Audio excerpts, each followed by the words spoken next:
Fatimah dari Pendidikan Geografi Universitas Siliwangi. Kali ini kita akan menjelajahi salah satu kecamatan di ujung barat daya Jawa Tengah, yaitu Gandrung Mangu, Kabupaten Cilacap.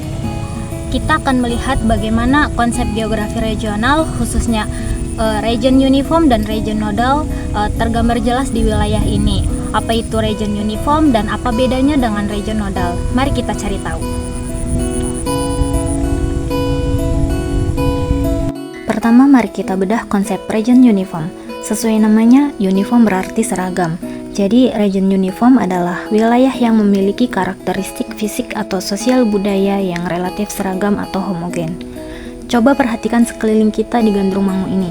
Apa yang paling dominan? Ya, persawahan. Sebagian besar wilayah Gandrung Mangu adalah dataran rendah aluvial yang sangat subur dan cocok untuk pertanian padi.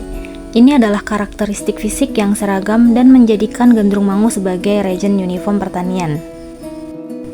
Selain itu, dari segi sosial, kita bisa melihat keseragaman mata pencaharian penduduk yang mayoritas adalah petani.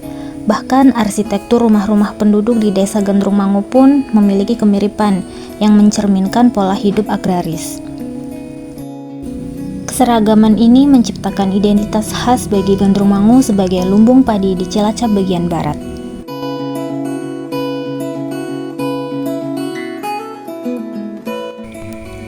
Sekarang mari kita beralih ke konsep region nodal atau juga dikenal sebagai region fungsional.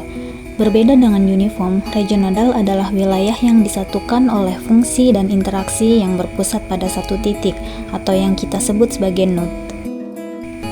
Di Gandrung Mangu, node utamanya adalah pusat kecamatan Gandrung Mangu.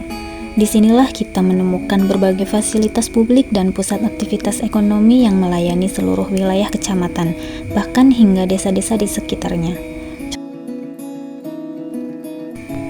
Contohnya Pasar Gandrung Mangu. Petani-petani dari berbagai desa membawa hasil panen mereka ke pasar ini untuk dijual. Warga dari desa-desa lain datang untuk berbelanja kebutuhan sehari-hari. Ini menunjukkan adanya interaksi fungsional yang kuat, di mana pasar menjadi pusat distribusi dan pertukaran barang. Selain pasar, ada juga kantor kecamatan, puskesmas, dan sekolah-sekolah menengah yang menjadi pusat pelayanan administrasi, kesehatan, dan pendidikan. Semua ini menunjukkan bagaimana desa-desa di sekitarnya terhubung dan bergantung pada pusat kecamatan ini.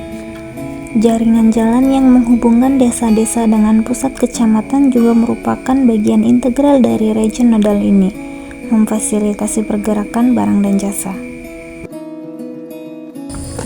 Jadi bisa kita simpulkan, Kecamatan Gandrung Mangu ini adalah contoh nyata bagaimana region uniform dan region nodal bisa saling melengkapi dan membentuk satu kesatuan wilayah. Kita memiliki region uniform pertanian yang homogen, namun di dalamnya juga terdapat region nodal dengan pusat-pusat interaksi yang vital. Pemahaman tentang kedua konsep ini sangat penting dalam analisis geografi regional untuk memahami karakteristik dan dinamika suatu wilayah. Semoga video ini bermanfaat dan memberikan gambaran jelas tentang aplikasi konsep region uniform dan region nodal di Kecamatan Gandrung Mangu. Terima kasih.